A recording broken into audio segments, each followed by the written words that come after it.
Missouri and the United States was very different in the 1800s. Missouri was an agricultural state in which few people had an education beyond grade school. There were no paved roads, and the centers of commerce were located along the Missouri River. The major rivers were the highways, and Glasgow was a thriving center of commerce, and the river bottom land along the Missouri River was great for agriculture. Because of Glasgow's location along the river, Pritchett Institute, a private school that provided high school and some college education to the wealthy, began in 1866 with Carr Waller Pritchett serving as the first president. He received most of his training in astronomy at the Observatory of Harvard College in Cambridge, Massachusetts. There he formed lasting friendships with William and George Bond, Asaph Hall, Benjamin Pierce, and other distinguished astronomers. Carr Pritchett planned to build an observatory in Glasgow, Missouri, and in preparation for this, ordered an 8-inch lens from Alvan Clark in 1867. But in 1870, Pritchett had to cancel his order due to lack of funds. The finished 8-inch lens was sold to the Harvard Observatory and installed in their meridian circle. It was not until 1874 that Pritchett's dream of an observatory in Glasgow started to become a reality. While observing Coggia's comet with Dr. Pritchett, Bernice Morrison pledged $100,000 to build the observatory in Glasgow. That same year, Pritchett delivered $6,000 in gold to Alvan Clark to purchase the 12 1/4 inch lens.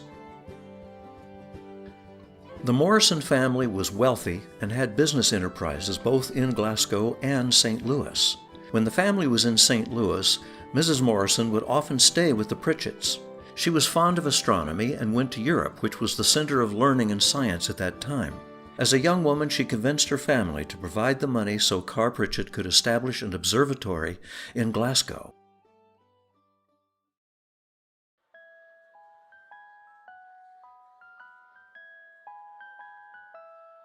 The Morrison Observatory was founded in 1875 as a part of Pritchett Institute. In 1875, 1 year after purchasing the telescope, George and Alvan Clark traveled to Glasgow to mount the new telescope in the dome of the newly built observatory that Dr. Pritchett had modeled after the observatory at Harvard. While setting up the telescope, the Clarks observed a close double star, 78 Pegasi, with the newly built telescope. The telescope at the Morrison Observatory is a refracting telescope using a large lens, 12 1/4 inch in diameter, to gather and focus light. There were quite a few 12-inch telescopes in use at the time. The extra 1/4 inch made this the 7th largest telescope in the U.S. and certainly the largest west of the Mississippi at that time.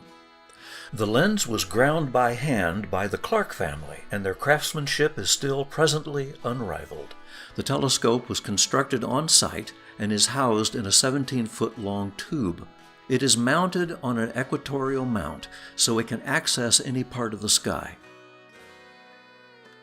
Everything was hand-operated in the observatory when it was located in Glasgow. The telescope tracking was driven by a series of falling weights, and the dome was hand-cranked to allow viewing of different parts of the sky. The observatory was used almost entirely for research during Carr Pritchett's lifetime. Pritchett and his sons, Carr W. Pritchett Jr. and Henry S. Pritchett, used the observatory to make a number of observations. One of the most noted is the observation and study of the Great Red Spot on Jupiter. There is strong evidence that Carr Waller Pritchett Sr. was the first to see and to study the Great Red Spot on Jupiter. He also studied double stars, comets, and sunspots. Dr. Pritchett was made a Fellow of the Royal Astronomical Society for this study of Jupiter.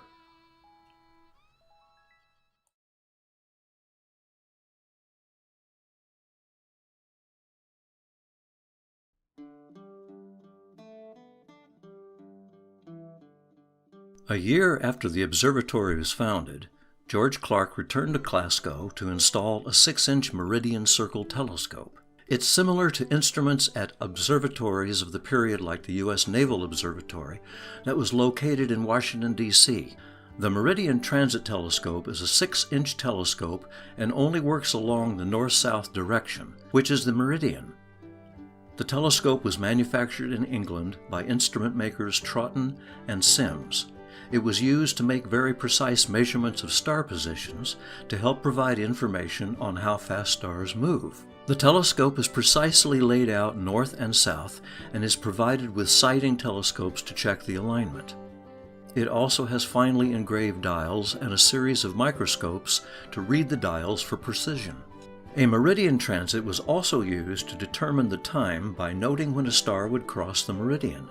Our current system of standard time was adopted in 1875 by an international convention. This was done primarily for ships at sea and for railroads. Ships at sea needed precise time for navigation, and railroads needed precise time so that trains operating on a single track would not collide. During this time period, local observatories provided a time standard and sold this to subscribers. This provided a source of revenue for observatories. The transit telescope, together with a chronograph built by Alvan Clark, allowed the observatory to sell the time to the Chicago and Alton Railroad and to control the dropping of time balls in Kansas City and St. Louis. The Morrison Observatory provided time signals to much of the Midwest and periodically broadcast a time signal by telegraph to railroads and others who subscribed to the service.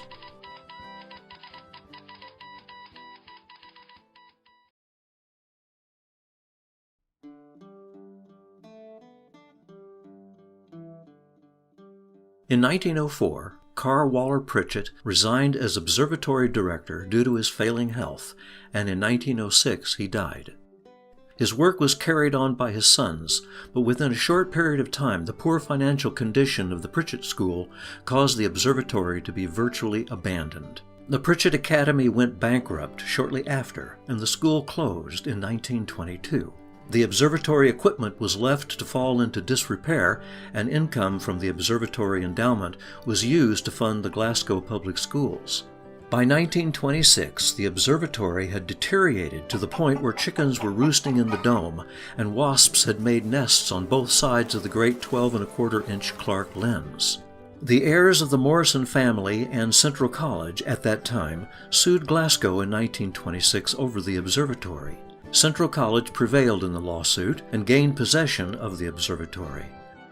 Henry S. Pritchett, one of Carr Pritchett's sons, who was head of the Carnegie Foundation, led a drive to raise funds to build a new observatory in Fayette to house the Clark telescope and the other astronomical equipment. He was quickly able to raise $25,000 to put toward the building of a new observatory in Fayette. Land was donated in the country near Fayette, and the current observatory building was built in 1935. The observatory dome was cut into 2 pieces in order to transport it to Fayette. The dome and the telescopes were moved over mud roads to its present location. An account of the new location of the observatory states it stands upon a high, unobstructed ridge on 7 acres within a 10-minute walk of Central College. The new building was dedicated in 1936 with a lecture given by Dr. Harlow Shapley entitled Exploring Outer Darkness.